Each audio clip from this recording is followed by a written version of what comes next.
What is going on, everybody? Welcome back to Phones and Drones. So, after 4 betas and an RC, or release candidate build, Apple has just released iOS 17.2 and watchOS 10.2 for the general public. This has been, a couple months in the making since iOS 17.2 and watchOS 10.2 betas began, and I'm glad it went through this process because there was a lot of bugs and battery life opportunities that were found along the way. I'll make this video as short and sweet as we can. We'll make it holistic and talk about both of these updates in this one video, so you should be able to skip to whatever point you want to look at for iOS or watchOS. Having said that, let's go ahead, jump right into it, and check out what's new. Alright, so we have our Apple Watch Ultra 2 and our iPhone 15 Pro Max that we're going to use to go over these feature changes. And first thing, as you obviously all know already, the biggest update here in 17.2 is the Journal app that Apple talked about to an extent. Let me go ahead and jump into it for you and let you guys check it out. So first things first, you can see how it is secured via biometric or password, whatever you prefer.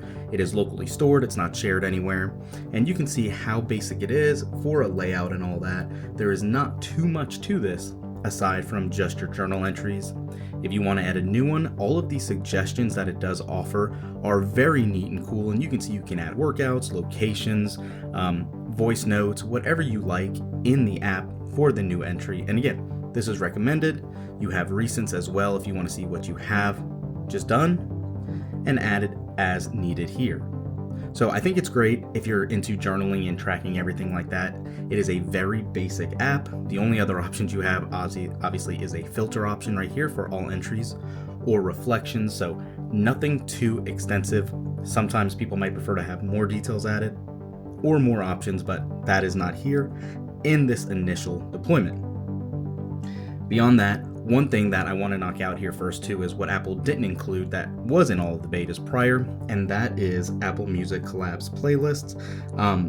They took it out without any explanation, to be honest with you. So if you were going to go in your music app and all of that, for some reason, if I can type today, it's removed. It's just not here. There's rumors that this is due to spam relations or something like that, where people are just taking advantage of it. But if you're looking for it, don't anticipate to find it in this build. It'll probably return, I would guess, in 17.3, beta 1, 2, or 3, however that ends up getting released. But if you're not seeing it now, that is why. Don't worry. Also, what's new here is if you jump into settings, sounds and haptic, one of the most requested small changes is to change default alerts, and as you can see, you now have the option to change your default alerts and the haptics that go along with it. This was asked for a long time now, and they finally made that possible. Another setting change as well, and I'm not going to show you this one, but if you have a pair of AirPods connected here, the spatial audio setup has changed as well. It just gives you a new display option and all that, so keep that in mind. If you're seeing that, that is where that is from. Also here is improvement to battery life. I have to say the RC was kind of hit and miss, but it was improving from the other betas, and I definitely think that the latest version with the beta with the RC has led to improvements for screen on time and all that, and hopefully now will translate to the RC build. One other change in settings is with the action button as well. They have added it to where you can now use it to translate if you're having a conversation with somebody in another language. And it does work pretty sweet, and also the interface is very smooth. So if we go ahead and activate this, what time is it? You can see just how smooth and quick that worked. And obviously, it'll speak it for you if you would like. Small, awesome change. If you're traveling, I think that'll be nice to change on the fly as well. So another change here also, let's just wipe that away, is the ability to record spatial video. And as you can see right here, if macro mode wouldn't keep kicking in, you have the ability to now record video for the new Apple Vision Pro headset.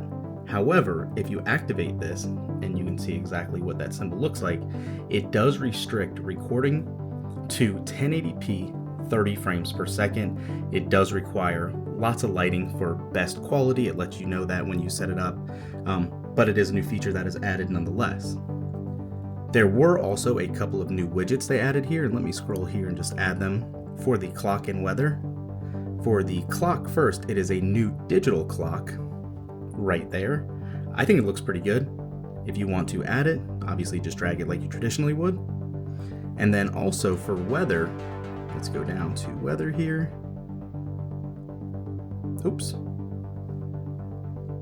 There is a new detailed version as well for forecast, as you can see, just much more dense with data. So again, just take it, drop it, and there you go. One other change that is more so relevant to the iPhone 13 and 14 series is that iOS 17.2 did now enable Qi Chu support for these devices for 15-watt charging from third-party accessories, which is definitely going to be a nice addition there as well for those users. Those are the main 17.2 updates I wanted to talk about today. Obviously, there's other small tips and tricks and bug fixes along the way, but those are the main ones.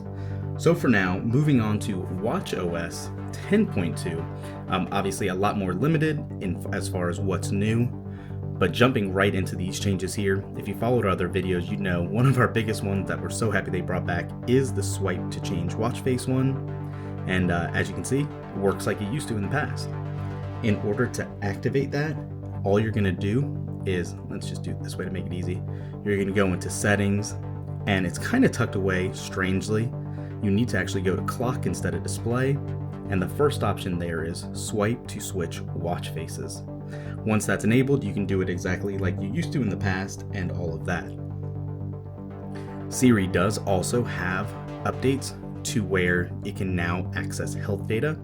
So if you want to ask how many steps you've taken today, you can simply say Siri or hold it down to get that result. Of course, it's not going to work now for us. Siri, how many steps have I taken today? 1,621 steps. And you can see in audio and visual how many steps you've taken. You can ask it a ton of other questions as well. It does work pretty good since it can access anything in health data, so that's nice to see. Also, speaking of health data, you now have an end workout reminder in settings if you'd like to check out and add. So again, jumping into settings and going into workout, you can swipe down here, and you always had the start workout reminder. Now there is a new one for an end workout reminder as well. Contact key verification was added obviously in this update if you need that. The airdrop animations have somewhat changed, which I'll show you really quick. It is just a nice subtle change to this, but you will see it nonetheless. Kind of hovers around the middle a little more. There you go. No major change with that, but just more visual than anything. Battery, honestly, is the only last thing I want to talk about. And in the RC, it has been great finally again on the Ultra. We're not running into issues where, using it for 8 hours is draining the battery at all. It has been working very fluidly since on this beta last week, or on the RC, I should say, last week.